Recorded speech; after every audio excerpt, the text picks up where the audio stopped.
नमो श्रीयतिराजाय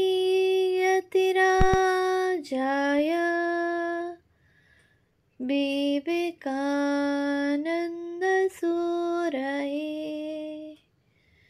सच्चित्सुखस्वरूपाय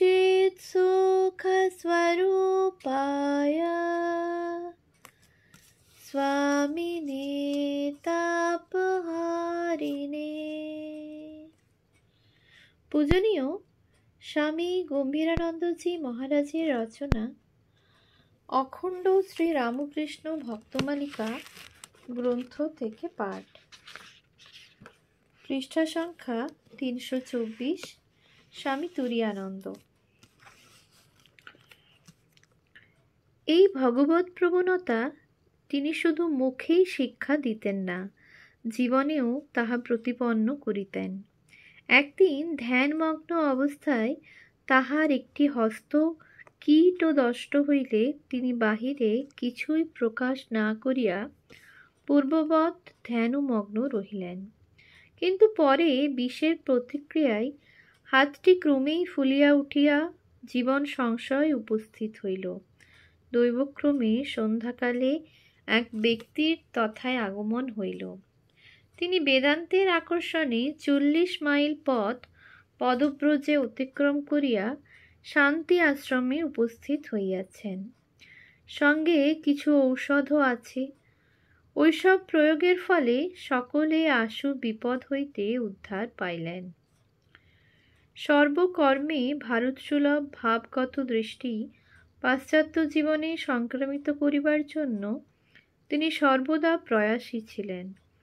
একবার ভক্তের প্রদত্ত পুষ্প স্বয়ং আঘ্রাণ না করিয়া শ্রী রামকৃষ্ণ চরণে অর্পণ করিলে দাতা জানিতে চাহিলেন, আপনি কি ফুল ভালোবাসেন না? উত্তর আসিল, নিশ্চয়ই, তা না হলে কি ঠাকুরকে দিতে পারতাম। একদিন তিনি দেখিলেন রন্ধন নিরতা ছাত্রী দেশ আচার অনুযায়ী ব্যঞ্জনের স্বাদ লইয়া লবণের পরিমাণ পরীক্ষা করিতেছেন।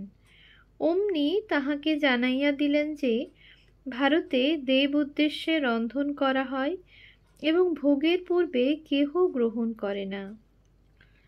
স্বামী তুরীয়ানন্দের শিক্ষায় এখন সকলেই অহিংস ও নিরামিষাশী। একদিন তাহার তাঁবুর পাটাতনের নিম্নে একটি র্যাটল স্নেক, ঝুমঝুমে সাপ প্রবেশ করিল। উহা ভয়ানক, বিষাক্ত এবং চলার সময়ে ঝুমঝুম শব্দ করে। অহিংস আশ্রমবাসীরা সর্পটির প্রাণবধ করিলেন না, পরন্তু তাহাকে কৌশলে রজ্জুবদ্ধ অবস্থায় দূরে লইয়া গিয়া রজ্জু ছোট করিয়া কাটিয়া মুক্তি দিলেন। 2-1 দিন পরে দেখা গেল সেই নেকটায় গলাবন্ধ পরা সাপটি পুনর্বার যথাস্থানে সমুপস্থিত। এই দিনও পূর্ববৎ তাহাকে ধরিয়া লইয়া গিয়া আরও দূরে নিক্ষেপ করা হইল। কথা প্রসঙ্গে তুরীয়ানন্দজি একদিন জানাইলেন যে ঠাকুর একবার বলিয়াছিলেন, আমার আরও সব ভক্ত আছে যারা ভিন্ন ভাষা বলে, ভিন্ন দেশে থাকে এবং যাদের চাল চলনও ভিন্ন। অতঃপর গম্ভীরভাবে কহিলেন, মা আমাকে জানিয়ে দিয়েছেন তোমরাই সেই ভক্তমণ্ডলী। এমন অচিন্তনীয় শুভ সংবাদে সেখানে মৃত্যুর নীরবতা বিরাজিত হইল। অবশেষে একটি ছাত্রী সে নিস্তব্ধতা ভঙ্গ করিয়া বলিয়া উঠিলেন যে তাহার ন্যায় অযোগ্যা নারী এবং বিধ সৌভাগ্যের অধিকারিণী হইতে পারেন না। স্বামী তুরীয়ানন্দ উত্তর দিলেন, কে যোগ্যা? ঈশ্বর কি যোগ্যতার মাপ করেন? ইহার অল্পকাল পরেই ওই ছাত্রীটি শেষ মুহূর্ত পর্যন্ত শ্রীরামকৃষ্ণ নাম উচ্চারণ করিতে করিতে ইহলোক হইতে চির বিদায় লইলেন। স্বামী তুরীয়ানন্দ প্রায় 2 বৎসর শান্তি আশ্রমে ছিলেন। ইতোমধ্যে San Francisco, Oakland, Los Angeles প্রভৃতি স্থানের ভক্তদের অনুরোধে কয়েক মাস ওইসব স্থানে গিয়া বাস করেন। 1901 খ্রিস্টাব্দের নভেম্বর মাসে সান ফ্রান্সিসকোতে অবস্থানকালে তিনি পিত্তকোষের পাথুরি রোগে কিছুদিন শয্যাগত ছিলেন। ওই নগরের এক ভক্ত মহিলা একদা জানাইলেন যে তাহার পতি তাহার বেদান্ত আলোচনার বিরোধিতা করেন। প্রতিকারকল্পে হরি মহারাজ উপদেশ দিলেন, সতীর পতির আদেশ পালনীয়, সুতরাং বেদান্ত চর্চা একটু কম করিলেও ক্ষতি নাই। পরন্তু ইহাতেও অবস্থার উন্নতি না হওয়ায় তিনি ওই ভদ্রলোকের সহিত সাক্ষাৎ করিতে চলিলেন। ভক্ত মহিলা নিষেধ করিয়া বলিলেন যে এই উগ্র প্রকৃতির লোকের সহিত সাক্ষাৎ করিতে গেলে অপমান মাত্র লাভ হইবে। তিনি তথাপি ভদ্রলোকের বাড়িতে গিয়া সহাস্যে তাহার করমর্দন করিলেন। অমনি সমস্ত বিরোধ তিরোহিত হইয়া বন্ধুভাব প্রতিষ্ঠিত হইল ও ভদ্রমহিলার ধর্মপথের কণ্টক বিদূরিত হইল। শান্তি আশ্রমে ফিরিয়া আসিয়া স্বামী তুরীয়ানন্দ পুনর্বার আশ্রমের কার্যে মন দিলেন, কিন্তু পাশ্চাত্য পরিবেশের মধ্যে অবিরাম পরিশ্রমে তাহার শরীর ও স্নায়ুমণ্ডলী দুর্বল হইয়া পড়িল। এদিকে স্বামী বিবেকানন্দকে দেখিবার এক প্রবল আগ্রহও তাহার মনে জাগিতেছিল। অতএব চিকিৎসকের পরামর্শে স্থির হইল যে তিনি ভারতে যাইবেন। অনুমতির জন্য স্বামী বিবেকানন্দকে ভারতে পত্র লেখা হইল। উত্তর তার যোগে না আসিয়া চিঠিতে আসায় যাত্রার একটু দেরি হইয়া গেল। বিদায় মুহূর্তে জগন্মাতা তাহাকে দেখাইলেন যে তিনি ভারতে না গেলে আশ্রমের সমৃদ্ধি ও শিষ্য সংখ্যা বৃদ্ধি পাইবে।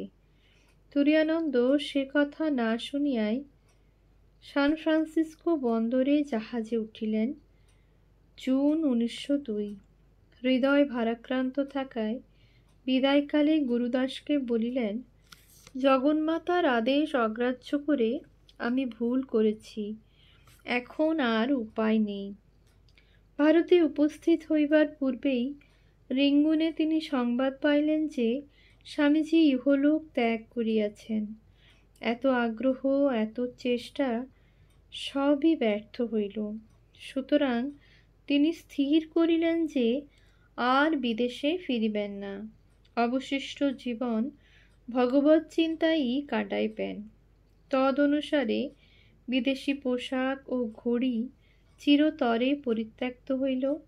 অতঃপর মঠে কিয়ৎ দিবস যাপনান্তে তপস্যার উদ্দেশ্যে তিনি বৃন্দাবন যাত্রা করিলেন। সঙ্গে গেলেন স্বামী ব্রহ্মানন্দজির আদেশে ব্রহ্মচারী কৃষ্ণলাল। বৃন্দাবনে ইহারা প্রায় 3 বৎসর ছিলেন। তৃতীয় বৎসরের শেষ দিকে স্বামী তুরীয়ানন্দের শরীর অসুস্থ হইয়া পড়ে। আরোগ্য লাভান্তে তিনি 1905 খ্রিস্টাব্দের প্রারম্ভে মায়াবতী গমন করেন ও ব্রহ্মচারী কৃষ্ণলাল মঠে ফিরিয়া যান। উক্ত বৎসর নভেম্বর মাসে হরি মহারাজ আলমোড়া ও নৈনিতালের পথে উত্তরাখণ্ডে যাইয়া পুনর্বার তপস্যায় নিরত হন। আমরা তাহাকে প্রথমে কনখল, পরে ঋষিকেশ ও তৎপরে উত্তরকাশীতে দেখিতে পাই। উত্তরকাশীতে দেবী গিরিজির নিকট তিনি কিছুদিন শাস্ত্র আলোচনা করেন। এই শীতপ্রধান অঞ্চলেও হরি মহারাজ অতি অল্প বস্ত্রই ব্যবহার করিতেন। এমনকি শীতকালে দেবী গিরিজির দ্বারা অনুরুদ্ধ হইয়াও শীতবস্ত্রাদি গ্রহণ করিতেন না। এই ধীর স্থির তেজ ও পুঞ্জময় সন্ন্যাসীর পূত পদক্ষেপে তখন ওই অঞ্চল পবিত্রীকৃত হইয়াছিল এবং তাহার সুযশ সর্বত্র প্রচারিত হইয়াছিল। পাঠাদিকালে তিনি সর্বদা জ্ঞান মুদ্রা অবলম্বনে পদ্মাসনে বসিয়া থাকিতেন এবং অল্পই কথা কহিতেন। এই তপস্বীর গুণে মুগ্ধ দেবী গিরিজি তাহার জন্য সর্বপ্রকার ব্যবস্থা করিয়া দিয়াছিলেন। এই সময়ে তিনি প্রাচীন উপনিষদগুলি ও গীতার শ্লোকগুলি মুখস্থ করিয়া ও প্রতি শ্লোকের উপর দীর্ঘকাল মনঃসংযম করিয়া উহাদের মর্মকথা অবগত হইয়াছিলেন। সাধনার ফলে মন্ত্রার্থ তাহার নিকট উদ্ঘাটিত হইয়াছিল। 9 মাস এইরূপে অতিবাহিত হইলে তিনি বদ্রীনারায়ণ ও কেদারনাথ দর্শনে গমন করেন। অতঃপর 1907 খ্রিস্টাব্দের সূর্যগ্রহণ উপলক্ষে আমরা তাহাকে গুরুদাস মহারাজের সহিত পবিত্র তীর্থ কুরুক্ষেত্রে দেখিতে পাই। 1908 খ্রিস্টাব্দের প্রথম ভাগে তিনি গড় মুক্তেশ্বরে তপস্যা নিরত ছিলেন। সম্ভবত গড় মুক্তেশ্বর হইতেই ওই বৎসরের শেষে কিংবা পর বৎসরের আরম্ভে নাঙ্গলে যান এবং তথায় 1910 খ্রিস্টাব্দের ফেব্রুয়ারি বা মার্চ মাস অবধি তপস্যা করেন। নাঙ্গলে শাস্ত্রামোদী তুরীয়ানন্দজির তুলসী রামায়ণ পাঠ শুনিতে বহু ব্যক্তির সমাবেশ হইত। তিনি প্রত্যহ নদী পার হইয়া 1 মাইল দূরবর্তী গ্রামে ভিক্ষা করিতে যাইতেন। উহাতেই দ্বীপ্রহরের আহারের ব্যবস্থা হইত।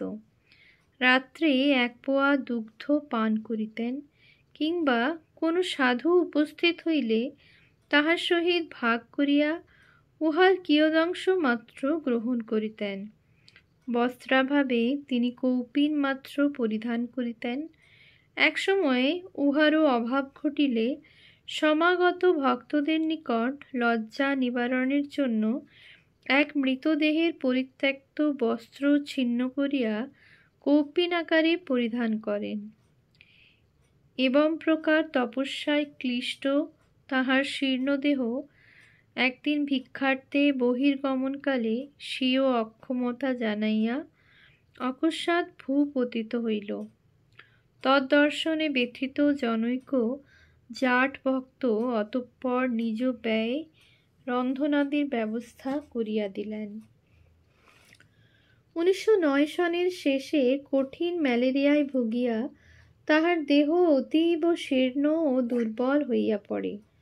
ইহাতে জনৈক বৃদ্ধা সহানুভূতি প্রকাশ করিলে তিনি কহিলেন, আমি দেহকে ভুলতে চেষ্টা করছি, আর তুমি খালি তারই কথা স্মরণ করিয়ে দিচ্ছ। প্রতিকার শূন্য ও চিন্তা বিলাপ রহিত হইয়া তিনি স্বীয় দুঃখ ভোগ করিতেছেন। এমন সময় জনৈক বিদ্যালয় পরিদর্শক তাহার অবস্থা জ্ঞাত হইয়া কনখল সেবাশ্রমে সংবাদ পাঠাইলেন। অমনি গঙ্গারাম মহারাজ তথা হইতে আসিয়া সেবাভার গ্রহণ করিলেন, কিন্তু যথোচিত সেবা করা সম্ভব ছিল না, কারণ হরি মহারাজের উহা মনঃপূত ছিল না। এমনকি গুরুদাস মহারাজ তাহার সেবার জন্য কিছু অর্থ দিলে উহার মূল বা সুদ কিছুই তিনি গ্রহণ করিলেন না। দাতা যখন বলিলেন যে সুদটা অন্তত ব্যয় করা উচিত, তখন তিনি উহা কাশীতে সেবাশ্রম ও অদ্বৈতাশ্রমে পাঠাইতে লাগিলেন।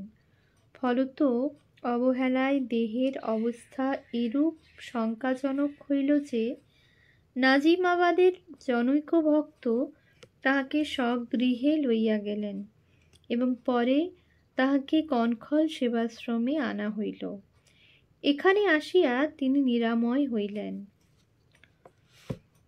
1910 খ্রিস্টাব্দের শেষে তিনি বেলুড় মঠে আগমন করেন এবং পর বৎসরের প্রারম্ভে স্বামী ব্রহ্মানন্দজির আহ্বানে পুরী ধামে গমনপূর্বক কয়েক মাস অতিবাহিত করিয়া বৎসরের শেষে বেলুড়ে ফিরিয়া আসেন। পুরীতে থাকাকালে এক সাধু তাহার চক্ষে প্রত্যহ গোলাপ জল ঢালিয়া দিতেন। একদিন ফোঁটা ফেলিবা মাত্র হরি মহারাজ বলিয়া উঠিলেন, এ তো গোলাপ জল নয়। সাধু শিশির লেবেল দেখিয়া বুঝিলেন উহা নাইট্রিক অ্যাসিড। তখনই গোলাপ জলে চক্ষু ধৌত করা হইল। অতঃপর ভয় ও দুঃখে অভিভূত সাধুকে সান্ত্বনা দিয়া হরি মহারাজ শুধু বলিলেন, তোমার কোনো দোষ নাই, সব মায়ের ইচ্ছা। ঔষধ চক্ষে পড়িবা মাত্র মনে হইল, তবে কি মা আমার চক্ষুটি নেবার ইচ্ছা হয়েছে তোমার? এই সময়ে তাহার বহুমূত্র রোগ ধরা পড়ে। উপযুক্ত চিকিৎসায় তিনি সেবারে শীঘ্রই আরোগ্য লাভ করিলেন বটে, কিন্তু স্বাস্থ্য ক্রমেই অবনতির পথে চলিল। ওম শান্তি শান্তি শান্তি। হরি ওম তৎসৎ। শ্রীরামকৃষ্ণার্পণমস্তু।